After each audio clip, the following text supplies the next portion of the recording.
Доброго времени суток, это подкаст телеканала Якутия-24 «Пришел и говорю». Меня зовут Петр Васильев, сегодня наш эпизод приурочен к большому празднику, 27 апреля, День Республики Саха-Якутия. В эту дату, в прошлом столетии, с разницей в 70 лет, произошли два важных политических, исторических события для нашего региона. В 1922 году образовалась Якутская автономная социалистическая республика, спустя 70 лет, а в 1992 году была принята Конституция нашего региона. И для того, чтобы обсудить, как эти два важных события повлияли на Якутию сегодняшних дней, мы пригласили к нам в подкаст заведующую кафедрой истории, обществознания и политологии исторического факультета Северо-Восточного федерального университета Ольгу Парфенову. Ольга Афанасьевна, добрый день. Во-первых, хочу сказать спасибо, что согласились поучаствовать в нашем подкасте. Здравствуйте. Здравствуйте. Во-вторых, хочу поздравить вас с праздником. Сегодня у нас 27 апреля. Значимый день для нашей республики, я думаю, для каждого нашего жителя. И первый вопрос, с чего я хочу начать, это 98 лет назад образовалась у нас Якутская автономная социалистическая республика. Вот на ваш взгляд, как этот шаг, в принципе, повлиял на наш регион на сегодняшний день? Спасибо за поздравления. Действительно, очень такой хороший, значимый праздник для всех жителей нашей республики. И очень, конечно, скажем, понятно, что мы сегодня вспоминаем события еще более далекого прошлого. То, что произошло 98 лет тому назад. Скоро мы будем праздновать столетие автономной социалистической республики. Ну вот мне видится так, что вот наш край, Якутия, это очень обширная, суровая территория, которая прошла определенные этапы развития. И вот почему мы не случайно вспоминаем сегодня ЯССР, потому что это был один из таких значимых этапов развития нашего края, нашего народа. Я бы выделила две линии такого общественного процесса. Это этногенез и политогенез. И вот когда вот они пересекаются, возникает вот такой значимый какой-то рывок исторический вперед. И получить любую форму государственности для народа – это всегда повышение его статуса, это возможность войти в историю. Наши предки освоили суровый край, Якутию, много веков тому назад. Историки работают над историей края, рассказывают, как это все происходило, археологи, этнографы. Мы знаем, что этот процесс был сложным, потому что условия жизни были суровые, еще раз говорю, да. И, соответственно, внесли очень большой вклад в мировую культуру. Вот два таких момента я бы отметила. Это, конечно же, то, что наши предки привнесли сюда скотоводство, это и оленеводство, это и табунное коневодство, и разведение крупного рогатого скота. Вот в этих суровых условиях. Это такой вот своеобразный памятник народа, живущим в Якутии. И второй такой вклад в мировую сокровищницу культурную – это, конечно же, героический эпос Аланхо. И вот все это не должно быть забыто, все это должно войти в контекст мировой цивилизации.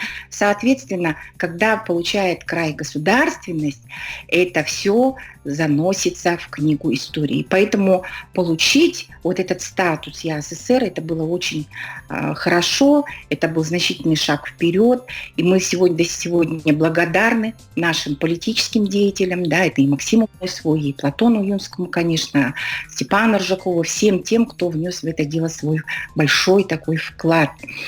Ну и, конечно же, ЯССР стала частью большого советского государства. Люди значительно, скажем так, в тот момент якутяне, да, все эти жители нашей республики, осознав вот этот вот момент, то, что вот такое повышение статуса, с большим таким энтузиазмом уже участвовали в государственной такой истории, внесли и колхозное строительство происходило, и участие в Великой Отечественной войне. Поэтому, да, конечно, эта страница нашей истории, она такая незабываемая, она очень важная. Вообще мир узнал о том, что вот есть такая республика якутская, автономная, социалистическая. Это здорово, конечно. Суммируя, не только для нас, для народа, для жителей республики, но и, в принципе, вклад большой во всю мировую историю, в сообщество. Да, в том числе, да, конечно же. Да. Не просто один маленький шажок, а целый шаг для всего человечества, если мы уж говорим о том. Смотрите, сегодня я еще хочу в рамках нашего подкаста немножко попутешествовать, то есть мы будем время от времени перемещаться в истории. Вообще, 27 апреля – это удивительный день. Приняли у нас Конституцию в республике. Также в этот день вообще какие были предпосылки для принятия этого важного документа у нас в регионе? Ну вот процесс, который шел в Советском Союзе тогда, да, на тот момент еще Советский Союз, ну, в 92-м, конечно, Советского Союза уже не было, но вот мы находились в таком переходном состоянии. Распался Советский Союз. Был такой серьезный экономический и, самое главное, политический кризис. То есть переход от одной политической системы к другой. Действительно, вот все было немножко пока еще непонятно. Российская конституция была не принята. И наш народ, наше население, да, Якутии, конечно же, все-таки вот какие-то опоры были нужны, необходимы. Какие-то опоры, некие такие правовые, в том числе, опоры, да, для того, чтобы жить дальше, чтобы смотреть вперед, для того, чтобы понять, как и что происходит. И поэтому вот это и стало основанием для того, ну, прежде всего, вот это, да. И в тот момент, вот сейчас часто используют такой термин «парад суверенитетов» и так далее. На тот момент это был, конечно, очень такой, я бы сказала, прогрессивный шаг, потому что Россия богатела, укреплялась регионами. Да, за счет того, что в регионах люди сказали свое слово, за счет того, что там они сказали, мы будем единым, цельным государством вот в рамках России, да, вот за счет этого и сохранилась Россия как государство. Хотя вы знаете, что это был такой действительно сложный период, когда некоторые горячие головы говорили и о распаде там, и так далее. Да. Вот. И вот именно благодаря тому, что в регионах нашлись мудрые какие-то такие вещи, да, которые способствовали объединению. Вот благодаря этому все это мы сегодня находимся в едином государстве. Поэтому предпосылки были как вот такие вот сложные, негативные, так и положительные. Да. Ну и, конечно, у нас была до этого Конституция Якутской автономной социалистической республики, Советской социалистической республики. По-моему, не на голом месте появилась Конституция. И был, конечно же, самое главное, да, вот как раз документ, декларация о государственном суверенитете, принятая в 27 сентября 90 года. Вот она и стала основой для нашей Конституции. А вы уже упомянули, что 92 год – это время сложное, собственно, это очевидно. Я, к сожалению, его не застал, я родился на 3 года чуть позже. Но вот, вы молодой. Ну, относительно, да. Но, тем не менее, наслышан о том, что происходило. Вот в условиях того, когда переписывали российскую конституцию, насколько было сложно принимать вот именно, добиться принятия регионального документа? Было сложно даже не то, чтобы добиться, да, а дело в том, что ведь еще была не принята российская конституция, ее не было. Она ведь была принята, вы знаете, позже, в 93-м году, да. Поэтому, да, вот действительно не было, как бы, ну, я не скажу там шаблона или там какого-то стандарта, это, наверное, будет неправильно, да? Но ведь не было того документа главного, основного, которому... Да, на который надо было оглядываться, соответствовать. И поэтому, конечно, нашим законодателям было достаточно сложно. Ну и кроме того, это же был период политического такого процесса горячего, когда, значит, разные линии развития предлагались, и были люди настроены более радикально, были люди настроены более умеренно, и в головах был некий такой, ну, в общем-то, не все было понятно, куда мы движемся, и общество было вот в таком сметенном, я бы сказала, состоянии, кризис. Поэтому, конечно, вот эта сложность, она сильно налагала. Ну и вот основой стала документ декларации, да, о государственном суверенитете. Ну и самое главное, это вот наше, так сказать, желание наших авторов Конституции создать такой документ, который бы послужил родному народу, родному краю. Вот это вот, конечно, главное. Трудности были, да, очень серьезные. Это вот как раз то, что вот переходность периода, то, что не было опор. И то, что еще практически Российская Федерация, вот в государственном смысле, она окончательно не сложилась. Ведь на тот момент у нас еще действовала советская власть, да?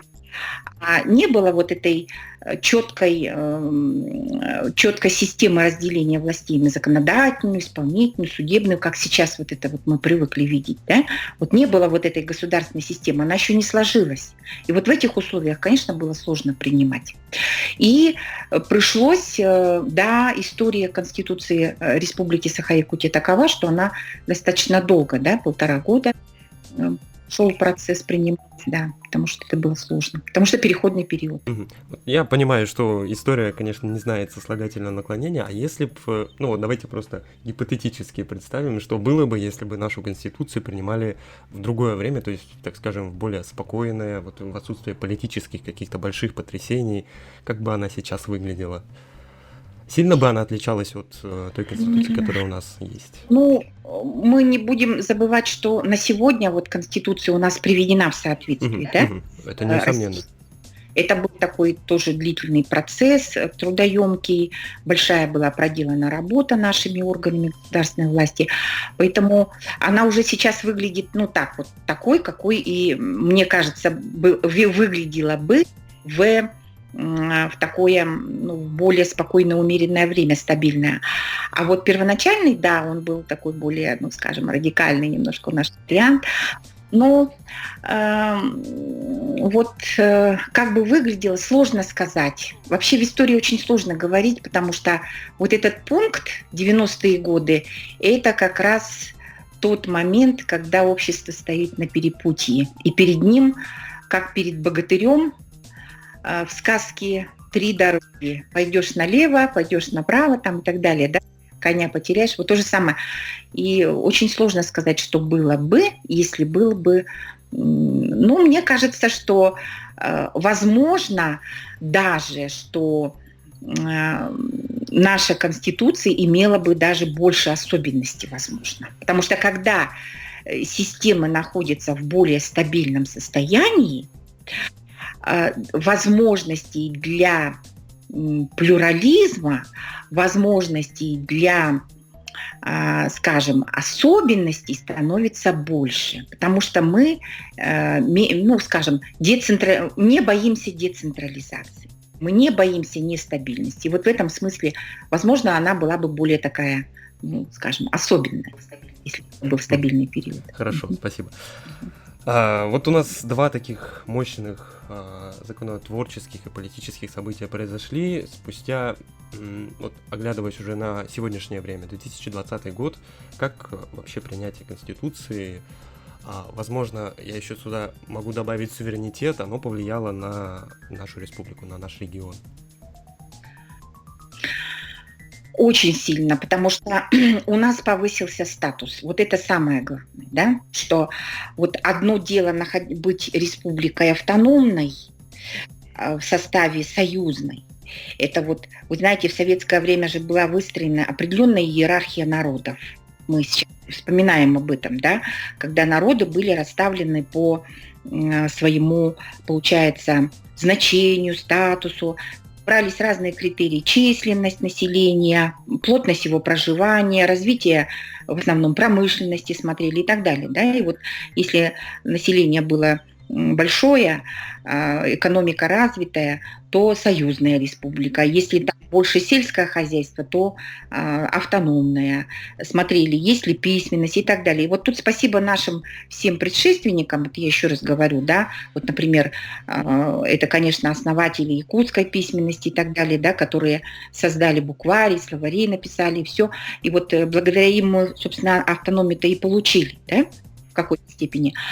А вот в 90-92 годах вот этот процесс, это рывок еще дальше вперед. Сильно у нас, кстати говоря, обязывающий сегодня, потому что то, что вот нам в 1922 году некая фора была дана, да, и далее второй раз историческая фора в 90-е годы, а теперь надо держать исторический ответ. Мы же прогремели тогда на весь мир, что вот есть такая республика Саха-Якутия. Я помню, когда в 90-е годы стали мы выезжать за рубеж, за рубежом люди знали, говорят, да, вы из Саха-Якутии, да, вот да, слышали, да, что есть такая республика, есть такой край. У нее появился свой геополитический, геоэкономический статус, появились свои внешние связи. Вот это большой рывок вперед и повышение статуса народа, конечно же. И сегодня о якутах в том числе, да, и, конечно, обо всех. Всегда мы помним, что республика у нас многонациональная, а коренных малочисленных народах Севера знают во всем мире благодаря вот тому, что вот произошел этот процесс. И в экономическом смысле, конечно, другое финансирование, это мы все помним, да, вот то, как мы сегодня развиваемся экономически, то, как мы себя ощущаем в семье российских народов, да, мы сегодня говорим, да, я из Якутии, с такой, значит, с определенной гордостью говорим об этом. С точки зрения определенных позитивных изменений. Да, с точки зрения того, что мы поступательно развиваемся благодаря вот тем всем событиям прошедшим. Мне кажется, вот этот аргумент, он будет очень, так скажем, весомый в адрес тех людей, кто говорит об отделении, кто говорит об автономии до сих пор. Ну, я думаю, вы в интернете, в принципе, находитесь, читаете некоторое время, что там происходит иногда, время от времени. Да, я вижу, но, знаете, мне кажется, это все-таки, понятно, что у людей, у каждого может быть право на свое мнение. Абсолютно. Я всегда вспоминаю слова своего великого учителя Георгия Прокопьевича Башарина, первого доктора исторических наук из народа Саха.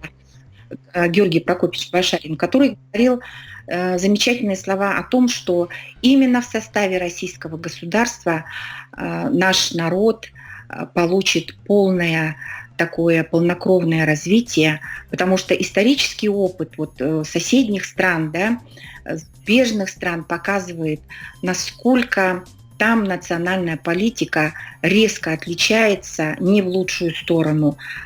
Предположим, возьмите опыт Соединенных Штатов Америки, Канады, возьмите опыт той же Японии, Европы. Европы. Поэтому именно в России сложилась вот такая позитивная национальная политика. Недостатки, конечно, проблемы всегда есть, но самое главное, есть желание их решать. Именно со стороны государства, и общество тоже в этом смысле продвигается. Мы далеко шагнули вперед в нашей национальной политике по сравнению с тем, что было в Российской империи, с тем, что было в Советском Союзе. В этом смысле в Российской Федерации, конечно, шаги вперед сделаны очень значительные. Конечно, не все сразу, не все моменты сразу решают. Да, но тут надо позитивно смотреть. Я поэтому всегда оглядываюсь на слова великого Георгия Прокопьевича Башарина. Он был в этом плане молодец, конечно. И самое главное, все это централизованный процесс осуществлять. Централизованный процесс. И такие вещи сходу не делаются. Это же на это уходит десятилетия, иногда века. Смотрите, как долго Америка та же самая, да, развивалась, чтобы прийти к своему нынешнему состоянию, предположим. Не могу поспорить даже с вами. Хорошо, если мы уже заговорили о десятилетиях, о процессах, которые потребуются, а есть ли прогнозы сейчас какие-то, как у нас будет наш регион, по какому пути мы будем идти в ближайшие, допустим, 10 лет. Я не могу загадывать уже дальше, мы ничего не знаешь, никогда не знаешь, что произойдет. Да, прогнозировать это дело такое, знаете, неблагодарное. И потом я заметила, что негативные прогнозы, они всегда вот выгоднее в том плане, что если негативный прогноз сбылся, ты оказываешься прав, а если он не сбылся, то люди на радостях забывают о твоем негативном прогнозе. А вот позитивные прогнозы иногда ставятся автором, ну вот как в вину, да, поэтому сложно, но я человек такой оптимистичный сама по себе, поэтому мне хотелось бы верить, и я верю, глубоко убеждена в том, что наша республика в составе Российской Федерации будет дальше развиваться. Федеративная система не распадется, Россия не отойдет от федеративных принципов, конечно же, да. И в этом плане республика получит дальнейшее свое развитие, потому что будет развиваться дальневосточный регион. Мы видим вот хотя бы видите, да, вот сейчас идет такая пандемия сложная, как сложно столкнулись с этой пандемией, например, Евросоюз и Соединенные Штаты Америки. Вот сразу они продемонстрировали свои слабости в этом плане, да, их экономика, их система здравоохранения и так далее. А вот посмотрите, как достаточно крепко держат оборону вот страны те же самые Юго-Восточной Азии, казалось бы, да. Поэтому я глубоко верю, что вот находясь вот в этом регионе дальневосточном, находясь в зоне АТР, мы будем выступать форпостом России, в том числе вот в ее геоэкономических отношениях, и наш регион будет развиваться. Особенно здорово, если все-таки мы окончательно продвинем северную нашу морскую трассу, да. Арктические регионы нашей республики. Да, Северный морской путь. И, возможно, сбудутся вот наши будущие прогнозы, если Севморпуть ляжет в том числе через Лену, вы помните, да, есть и такой вариант. И появятся у нас и новые рабочие места, и молодежь наша не захочет уезжать и жить в других регионах, а захочет жить и работать у нас именно в республике. Но для этого надо работать, создавать инфраструктуру, чтобы интернет летал, чтобы в домах было комфортно, тепло, красиво, чтобы дороги были у нас удобные, и всем было, инвалиды могли выехать, и женщины на каблучках походить высоких по городу, и прическу сделать, и она не запылится, если проедешь. Ее ветром не сдует, да, вот чтобы комфортно, красиво было жить. И я думаю, что вот я очень верю, надеюсь, что мы все будем на это работать. Для этого надо, чтобы каждый создавал прежде всего мир вокруг себя. У себя дома, у себя в семье, у себя на работе. Вот это вот хорошие, благоприятные отношения, комфорт, ну вот какой-то вот цивилизованный подход ко всему. И я очень верю, что наша республика будет развиваться дальше поступательно. Я не экономист, мне, ну, в этом плане сложно говорить, что у нас трудности с бюджетом, да, но вот как политолог я считаю, что внутри федерации мы имеем благоприятные условия для развития. Ну и, конечно, наша власть, наши местные вот региональные, у нас произошло обновление структур государственной власти, я имею в виду кадровые, да. Я очень верю нашему